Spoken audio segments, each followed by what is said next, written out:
Hi everybody, welcome back to the Feynman technique. Today we're going to be doing this integral again. I know this is probably, I think maybe the third integral I ever did on this channel, and I've done it 5 or 6 times in different ways, and today we're going to do it another way. This is not a Feynman integration video, but I love this integral, and every time I see a new way to solve it, I like to put it online. So here we go. All right, so our first step is to recognize this, that 1 over x can be written as the integral from 0 to infinity of e to the negative tx dx.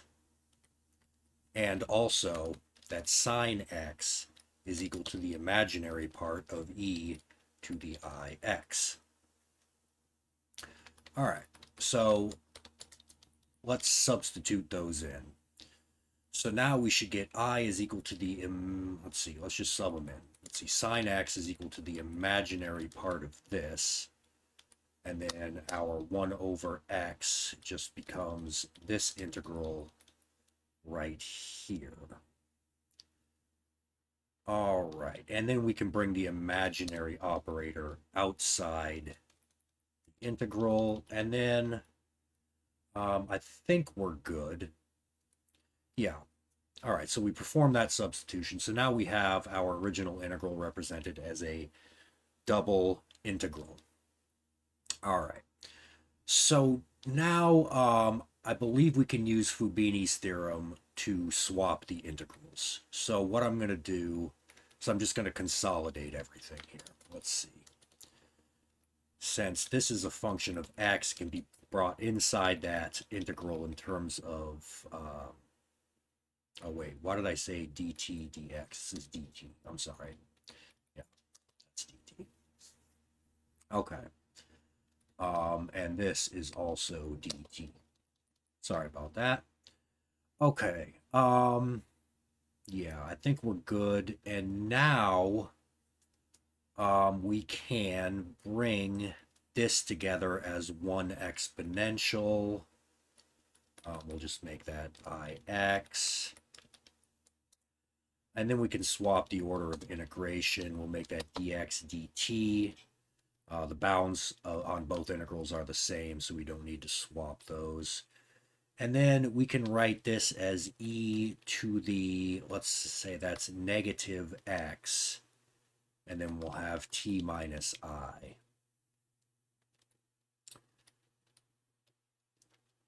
Okay. So let's take a look at this integral right here. This is going to evaluate to 1 over t minus I. All right. So if we bring that and substitute that in for our integral right there, we're going to have I is equal to the imaginary part of that integral. Okay, well, let's see.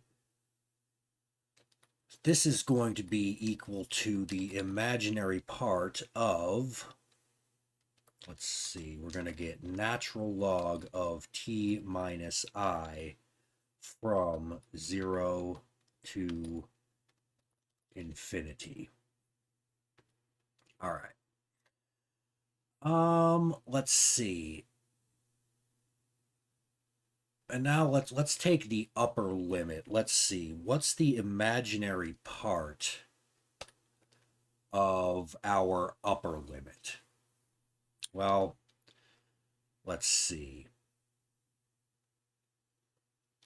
First of all, let's state that natural log of t minus I can be expressed this way. This can be written as the natural log of t squared plus 1 plus I arc tangent of minus 1 over t.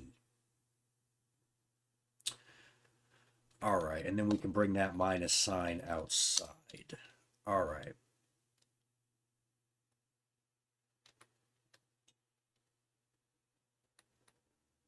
Okay, so now I is just equal to this from 0 to infinity. All right. So let's figure this out. Let's see if we plug in, let's see, we're going to get the imaginary part of this evaluated at our upper bound, which is just going to be this. Let's see, this is going to become natural log infinity real. Let's see, if we bring t to infinity, this is going to become 1 over infinity, which is 0. That whole thing is 0. But we're taking the imaginary part of a divergent real value, so that just becomes 0. And then we subtract the imaginary part of our 0 bound. So let's plug in 0 first of all, and then take the limit as t goes to 0. So, oh, and I'm sorry, then take the imaginary part. All right, so we're taking t going to 0, so this becomes a natural log 1, which becomes a 0. And if we let t go to 0, this becomes infinity. Arctangent infinity is pi over 2.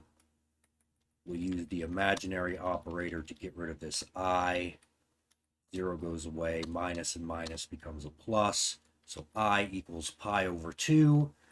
And finally, one more time, we have this result, this famous result, integral 0 to infinity sine x over x dx is equal to pi over 2.